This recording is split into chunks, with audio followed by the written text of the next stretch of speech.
Brothers, I thought 1 yuan per order was already outrageous. Turns out there's something even crazier. Let me show you. See this? 0 yuan. Even though the distance is short, isn't this basically working for free? At this rate, in 2 years, will we have to pay to work? Is there really no regulator who can step in and manage this? Those are his words, not mine. In just 3 months, delivery pay in Shanghai, basically China's New York City, collapsed from about 4 yuan per order, roughly 55 to 60 cents, to literally 0. And when riders tried to show people what was happening, the apps they work for blocked screenshots. This isn't just low pay anymore. This shows what happens when platform competition pushes worker earnings to the edge. 0 yuan per order. That's not a technical glitch. Imagine opening your Uber Eats app in New York or LA and seeing a delivery that pays $0. But you know, if you refuse too many of these, your account might get less priority. At what point does gig work start to look a lot like free labor? This guy tried to call this out publicly. Yesterday, Livelihoods called and threatened me, demanding that I delete the video exposing low order prices. They said if I didn't delete it within 1 day, my delivery account would be permanently banned. A full day passed, and my account wasn't banned. When they called me again yesterday, I was already prepared for my account to be shut down. Honestly, whether I keep delivering or not doesn't matter to me. Is it wrong for me to expose low pricing on Livelihoods? 4.2 yuan per order, no matter the distance. 3 or 4 kilometers is still just 4.2 yuan. But the order I exposed had a 50-kilometer delivery fee of only 21 yuan. Do you think that's reasonable? A 50-kilometer delivery should cost 80 or 90 yuan. After Livelihoods takes a 30% cut, riders only get about 20 yuan. Livelihoods, you're probably a contractor, right? Have you skimmed off so much that you're feeling guilty now? But no matter what, riders don't get to decide anything. You do. Livelihoods.me is basically China's version of DoorDash. Now zoom out to Shanghai. Think Manhattan-level rents and big city costs. Basic life in Shanghai, a small room, utilities, simple food, can easily hit 4,000 yuan a month, around 550 US dollars. That doesn't sound like New York rent, but inside China, that's serious money.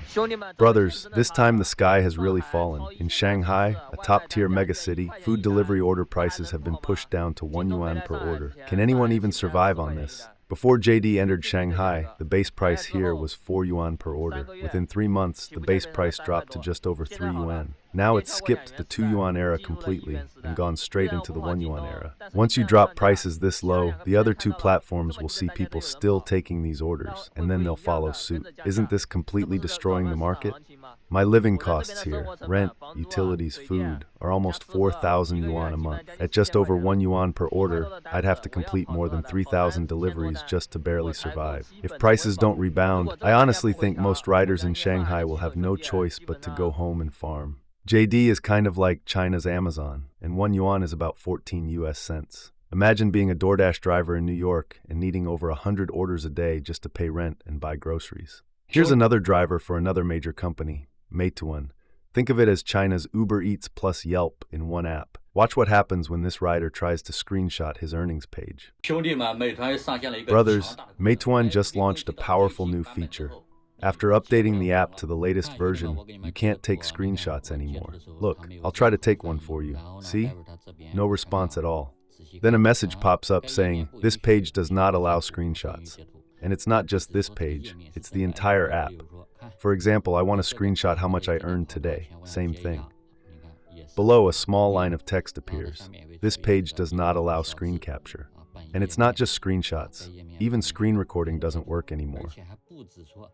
Watch, I'll try to record for 3 seconds. When I play it back, blank screen. Nothing recorded. This feature is insanely powerful. I honestly admire it. I ran deliveries for 4 hours today, completed 7 orders, made over 60 yuan. I wanted to share it with you guys and show off a little, but now I can't. I haven't had such a smooth day in a long time, and now even sharing that bit of joy is gone. In official language, they say this is about user privacy and information security. In practice, it means you can't easily prove what you earned, you can't compare with other riders, and you can't show the outside world what's going on.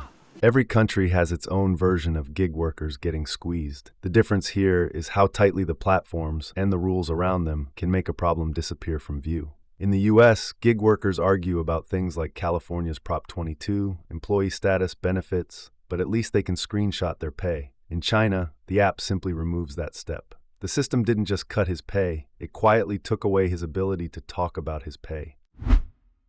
So we've gone from 4 yuan to 1 yuan to 0 yuan, from phone threats to the risk of account bans, to apps that don't allow screenshots or screen recording. The real question isn't, is this exploitation? That part is obvious. The real question is, in a system like this, where is the lower limit, and how much pressure can workers absorb before the system resets again?